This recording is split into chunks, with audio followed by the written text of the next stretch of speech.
Open marriage. Legally അവര് ഇഷ്ടത്തിലാണ്, but same time അവർക്ക് ആരുടെ കൂടെ വേണമെങ്കിലും പോവാം രണ്ടുപേർക്കും. അപ്പൊ അത് മാരേജ് ആണോ എന്ന് ചോദിച്ചാൽ എനിക്കറിയില്ല. അംഗീകരിക്കാൻ പറ്റാത്തൊരു കാര്യം അത്. അപ്പൊ അവര് പറയണത് പുറത്തു പോയി കഴിഞ്ഞാൽ ദേ ആർ ഫ്രീ, ബട്ട് അവർ തിരിച്ച് വീട്ടിലേക്ക് വന്നു കഴിയുമ്പോ ഹസ്ബൻഡ് വൈഫ് ആണ്. ഇതൊക്കെ എങ്ങനെ ലീഗലി അലൗഡ് ആക്കി ബന്ധത്തിലൊക്കെ പിന്നെ എന്ത് വിലയുള്ളത്? പോളിഗമി. പോളിഗമി തന്നെ. പോളിഗമി എന്ന് പറഞ്ഞാൽ ഒരാൾക്ക് മൾട്ടിപ്പിൾ ആളുടെ കല്യാണം കഴിക്കാം. എല്ലാരും ഒരുമിച്ച് ഇഷ്ടമായിരിക്കും. ഒരുമിച്ച് കല്യാണം കഴിച്ചാണ് ഒരു 4 പേരെ കല്യാണം കഴിച്ചേക്കണേ.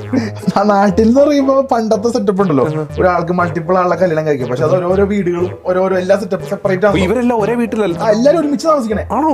ഒരുമിച്ച് ചിലപ്പോൾ എല്ലാരും കിടക്കണേ. അങ്ങനെയുണ്ട്. അല്ല ഓരോ ദിവസം എനിക്കറിയാം, ഞാൻ ചോദിച്ചിട്ടില്ല. ഒരാളെ മാനേജ് ചെയ്യാൻ നോക്കി 3 പേരെ കൂടി ഒരാളെ മാനേജ് ചെയ്യാൻ നമുക്ക് അങ്ങാടി ഇങ്ങോട്ടും ഒരാളായിട്ട് തന്നെ അങ്ങാടി കമ്മ്യൂണിക്കേറ്റ് ചെയ്യാൻ ചില ടൈം കിട്ടും. അത്ര തിരക്കാണ്. ഇതിനൊരു 3 പേര് 2 ഒക്കെ എനിക്കറിയാൻ പാടില്ല. US നടന്ന സംഭവം, ഇവൻ ഒരു പെണ്ണിനെ അമ്മേനെ സ്നേഹിച്ചു 2 പേരെയും പ്രഗ്നന്റ് ആക്കി. അവര് കല്യാണവും കഴിച്ചിട്ടില്ല. ഇത് എന്ത് കമ്മിയാണെന്ന് എനിക്ക് അറിയാൻ പാടില്ല. ഈ സാധനം പുതിയ എന്തെങ്കിലും ആയിരിക്കും നമ്മളറിയാത്തത്.